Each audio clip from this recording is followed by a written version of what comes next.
딸이 나라에서는 그런 병마를 퇴치할 수 있는 어떤 대책도 없사옵니까요? 글쎄다. 나라에는 사무에사라해서 전의감, 해민서, 활인서를 두고 있다.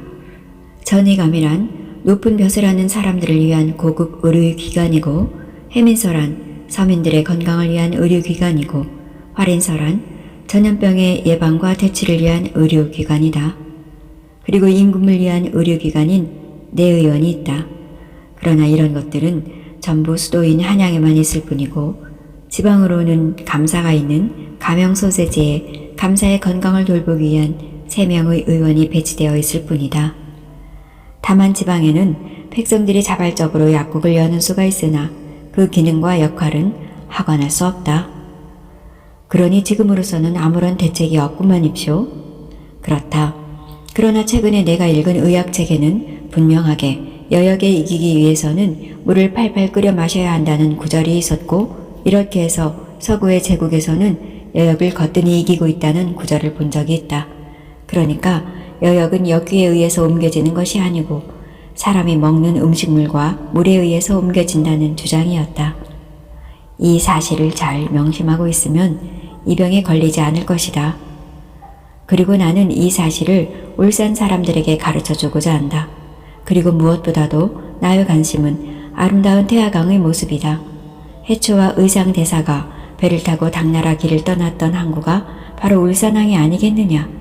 나는 그 항구를 보아야 한다. 태화강 중간의 언덕에 세워져 있는 관아의 모습이 너무나 아름답다고 동국여지 승남에는 기재되어 있느니라. 나리, 아무리 그러하더라도 소인놈은 나리를 모시는 천한 인간으로서 나리를 지옥으로 들어가시게 할 수는 없사옵니다요.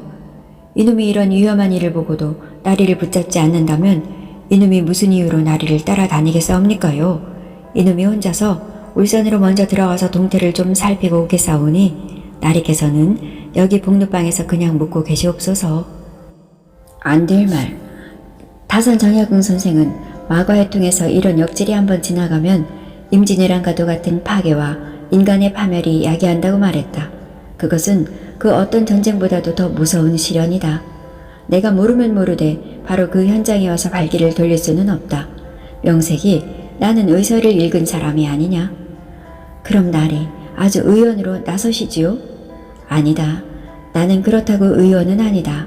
나 같은 사람을 양반 사회에서는 유의라고 부른다. 이 말은 업의라는 말에 대한 말이다. 학자는 모름지기 의술을 좀 알아야 제9시를 할 수 있다는 오랜 인식이 있어왔다. 왜냐하면 효를 만행의 근본으로 삼은 성리학에서는 준의원이 아니고서는 참다운 효를 하지 못한다는 생각이 뿌리박혀 있기 때문이다.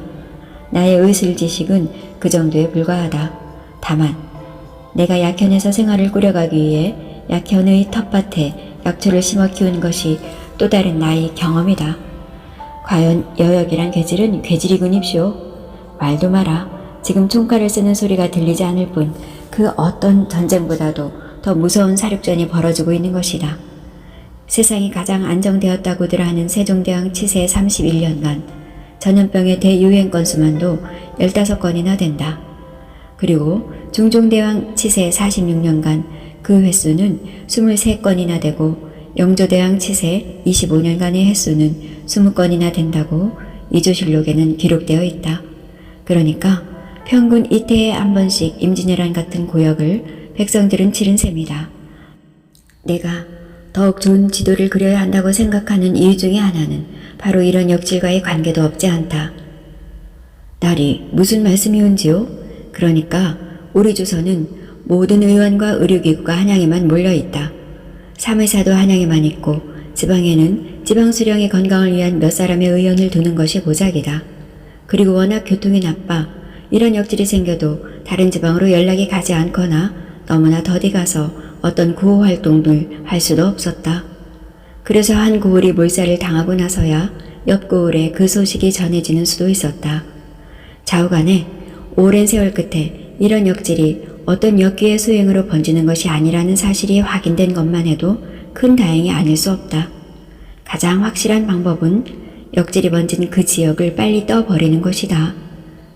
내가 청년 시절에 신혼님이 나의 고향인 은율에 피역을 오신 적이 있다. 그래서 나는 그분을 뵙게 되었고 나의 지유가 되었다. 나리, 일단 오늘 밤은 여기 복룻방에서 자야 하지 않겠습니까요?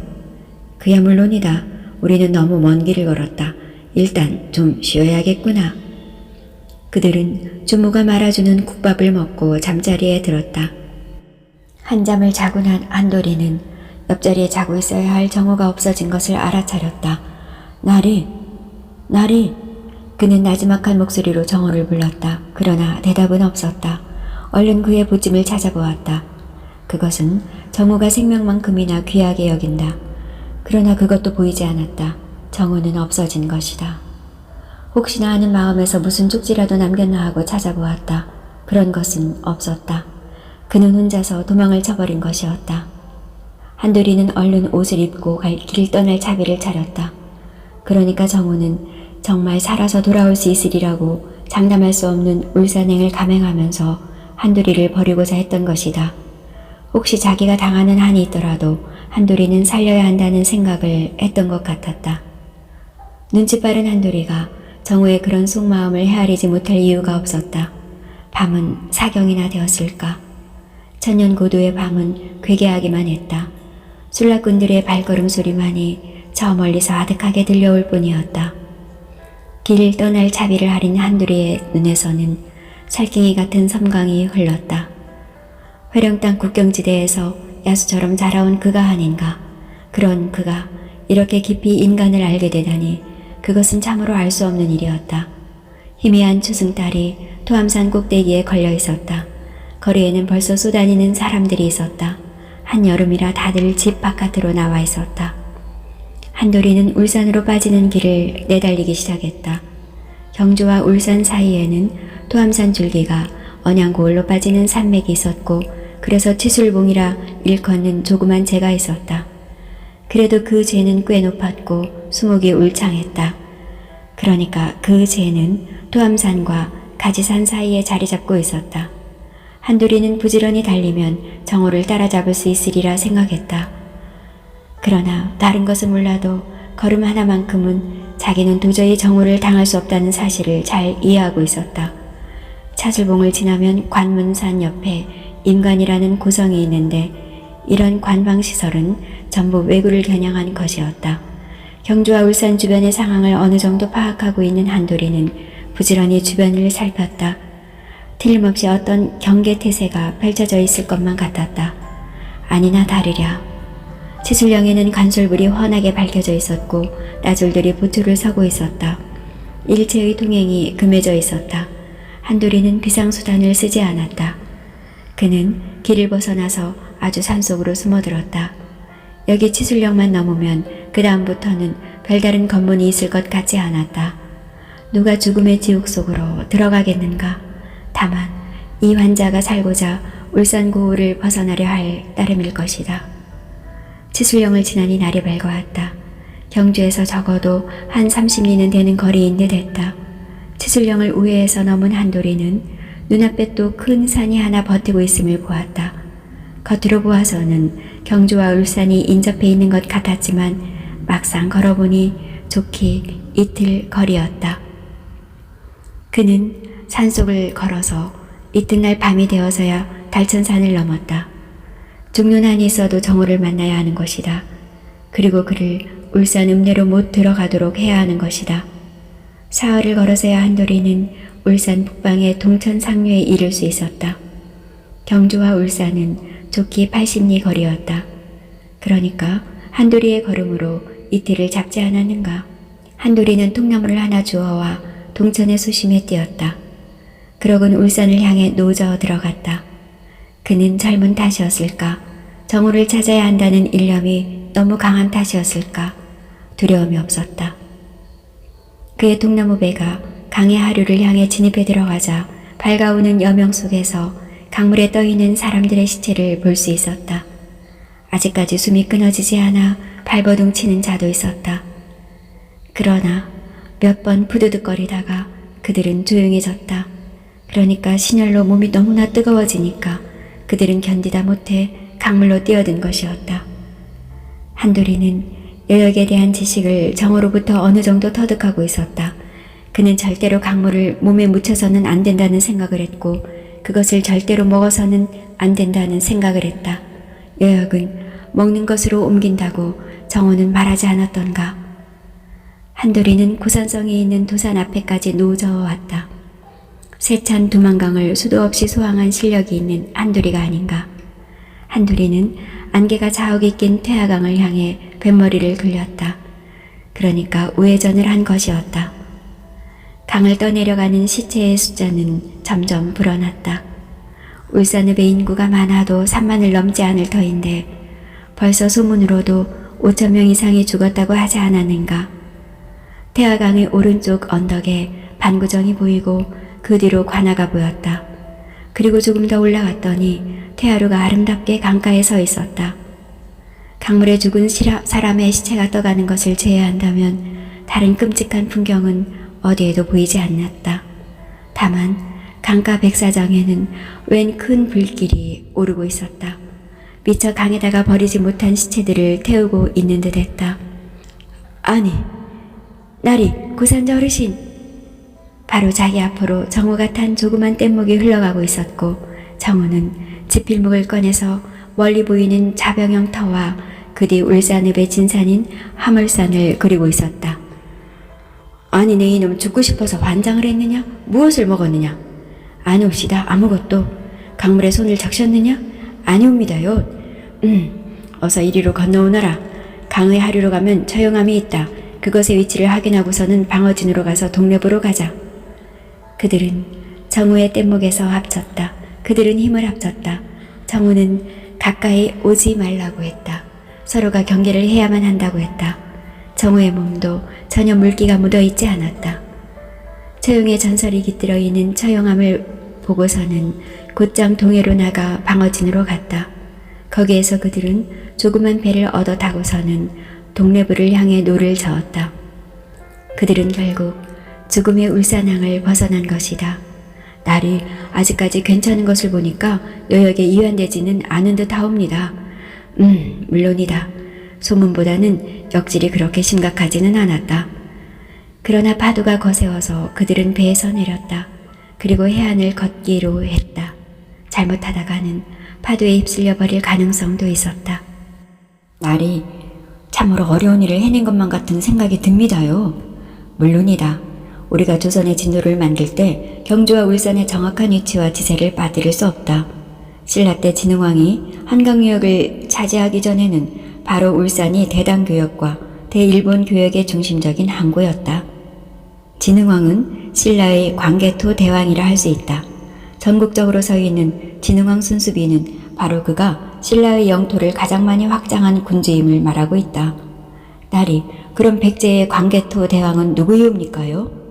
그야 근초고왕이 아니겠느냐. 하지만 근초고왕의 어떤 유적도 조선 반도에는 남아있지 않으니 참으로 원통한 일이 아닐 수 없다. 대왕의 무덤조차도 분명하게 남은 것이 없느니라. 그것은 왜 그러합니까? 백제는 그냥 망한 나라가 아니라 싸움에 져서 망해 없어진 나라가 아니냐. 그러하니 모든 궁궐, 왕묘가 철저하게 파괴된 것이겠지. 이게 뭐야? 좌수영이 아니야? 벌써 동래부에 도착했구나. 동네의 뒤에는 진산이라 할 수 있는 윤산이 솟아 있었다. 동네는 듣던 말과는 달리 낙동강의 면에 있지 않았다. 낙동강 700리의 끝에는 동래부가 있다고들 하지만 실제로 와보니 전혀 그렇지가 않았다. 동래반도가 남해 쪽으로 길게 뻗어내려 있었는데 그 오른편이 낙동강 연안이고 동래부는 반도의 한 복판쯤에 자리 잡고 있었다. 반도의 해안에는 동쪽에서 서쪽으로 포이포, 석포, 개운포, 초량 외관 등이 자리 잡고 있었다. 반도의 끝부분의 한 가운데가 안으로 굽어져 들어가서 동래부 밑에 부산포, 두모포, 서평포 등이 연안에 자리 잡고 있었다. 반도의 돌줄 부분에는 다대포와 무른대가 자리하고 있었다. 동래부가 이런 작은 포구들을 거느리는 형상을 취하고 있었다. 막상 낙동강 연안에는 포구다운 포구가 없었다. 오히려 낙동강의 대안에 김해와 안골포, 청천포, 신문포 등이 자리했다. 정우는 이들 포구들이 늘어선 동래 반도를 순식간에 돌아보았다. 동래읍 앞에는 재령도가 천연의 방파제 구실을 하고 있었다. 날이 동네읍으로 들어가 보시지요. 물론이다.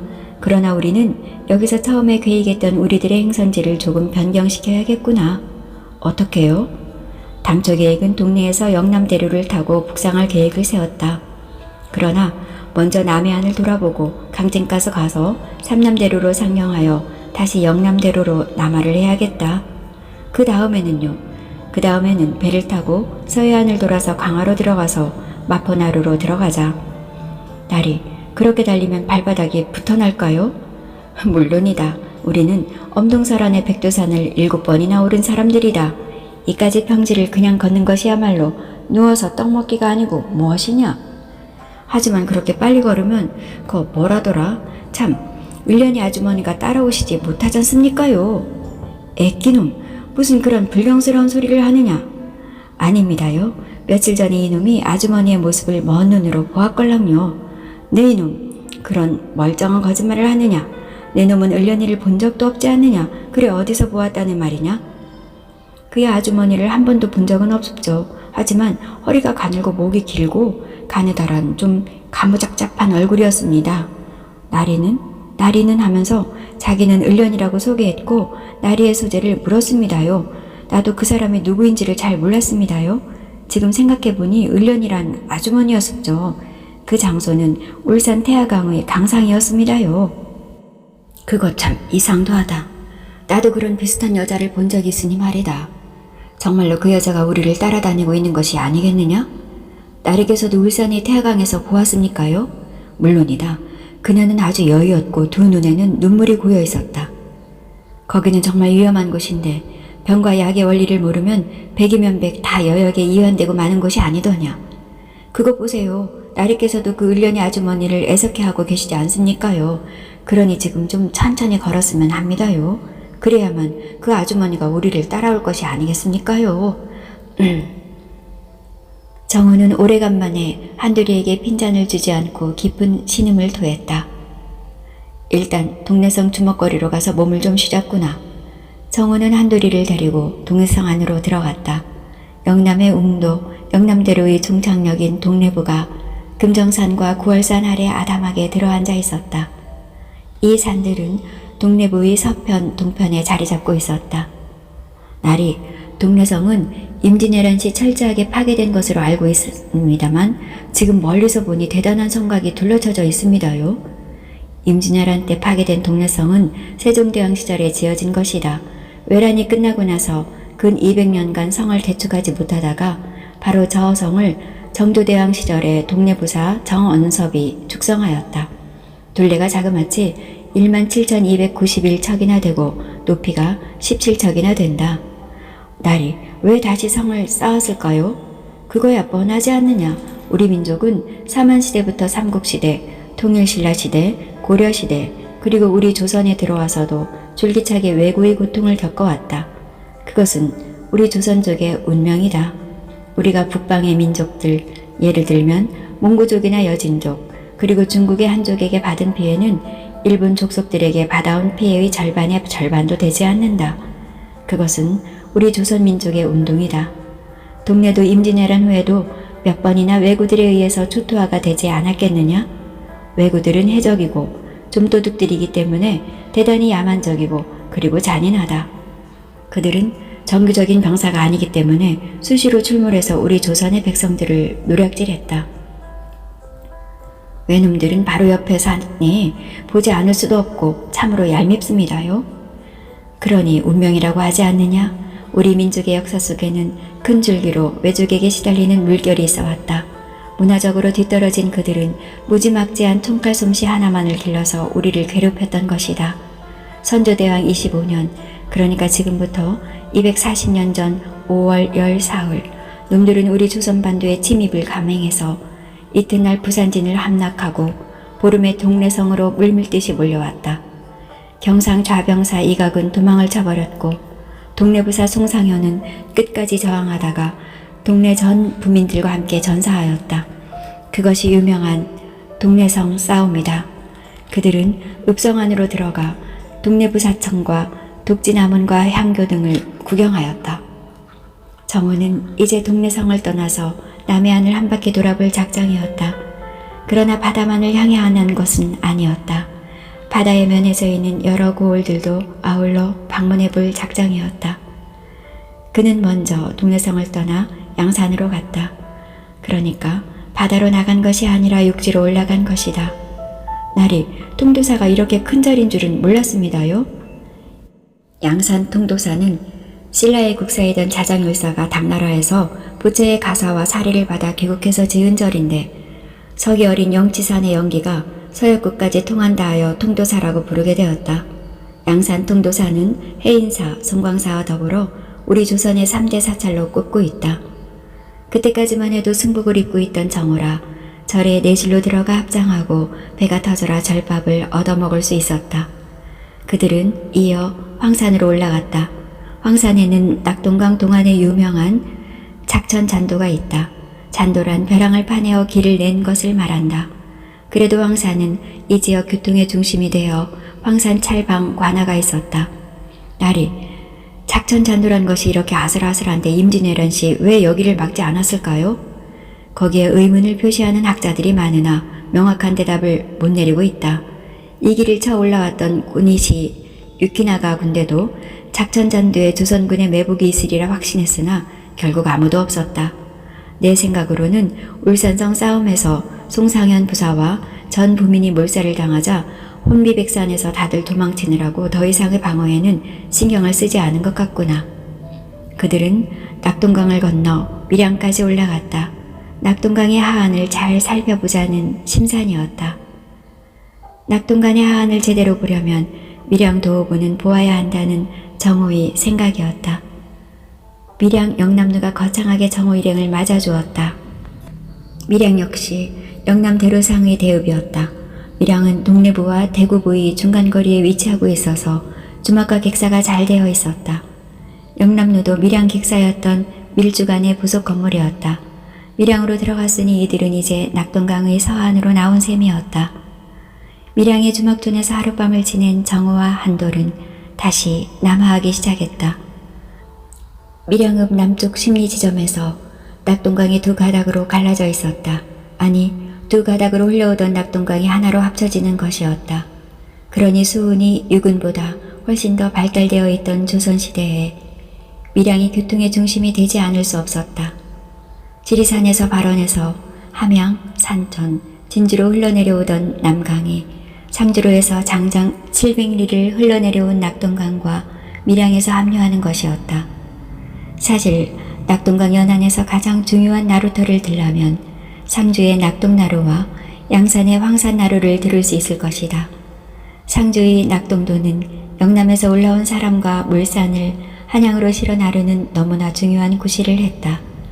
양산의 황산도와 밀양의 밀양나루는 낙동강 배후에 김해와 웅천 그리고 진해 같은 대읍의 인마와 물산을 영남대로로 이어주는 너무나 중요한 기능을 했던 것이다. 정우는 이 지역의 지세와 지형을 상세하게 관찰했다.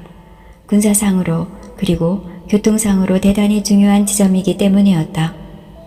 양산을 출발한 영남대로는 원리와 용당리를 거쳐 원주암을 향해 치닫고 있었다. 낙동강은 영남대로의 서편에서 흐르고 있었다. 원주암을 지나면서 우측으로 해발 300척이 넘는 험준한 산세가 뻗어 있었는데 원주암을 지나 주막집이 하나 있었다. 이윽고 작천 잔도가 시작되었다. 잔도는 너무나 가팔라 아래 강심을 내려다볼 수가 없을 지경이었다. 잔도가 끝나는 지점에 작원관이 있었다. 작원관은 잔도의 관문으로서 역졸한 사람이 지키고 있었다. 작원관을 지나면 공적인 여행을 하는 관리들의 숙식을 위한 작원이 있었고 그 옆에는 주막집이 두 채 있었다. 잔도의 맞은편에는 밀양에서 합수된 낙동강이 푸르게 흐르고 있었다. 주막집을 조금 지나면 강의 서편으로 이어지는 도요나루가 있었다. 도요나루에서 영남대로는 밀양을 향해 북상하지만 낙동강은 서편을 향해 급경사를 이룬다. 낙동강은 삼랑진을 향하여 뻗어 있었다. 도요나루에서 삼랑진까지는 강의 동안이 인공제방으로 되어 있었다. 이 제방은 정조대왕 11년 그러니까 단기 4120년에 상습 범람지역 황산역 앞 평등벌을 홍수의 범람으로부터 구제하기 위한 것이었다. 낙동강의 잦은 홍수 때문에 황산 찰방역이 물금으로 옮겨 다닌 적도 있었다. 날이 이제는 정말 더 이상 상세하게 조사할 수 없을 지경입니다요. 작전잔도를 전생 시 잘 이용한다면 아주 유리한 점이 있을 것이다. 임진왜란 같은 큰 전쟁이 다시 일어나지 말라는 법은 없으렸다. 그러나 그때 우리 지도가 아주 요긴하게 쓰일지도 알 수 없는 일이 아니겠느냐. 그들은 해그름역의 김해로 돌아왔다. 내쳐 걸어 안골포를 지나 여기 동네 반도와 마주보고 있는 김해 반도에서는 가장 큰 읍인 웅천읍성으로 들어왔다. 그러니까 낙동강의 채 하류를 감싸고 있는 두 개의 반도를 다 돌아다녀 본 결과가 되었다.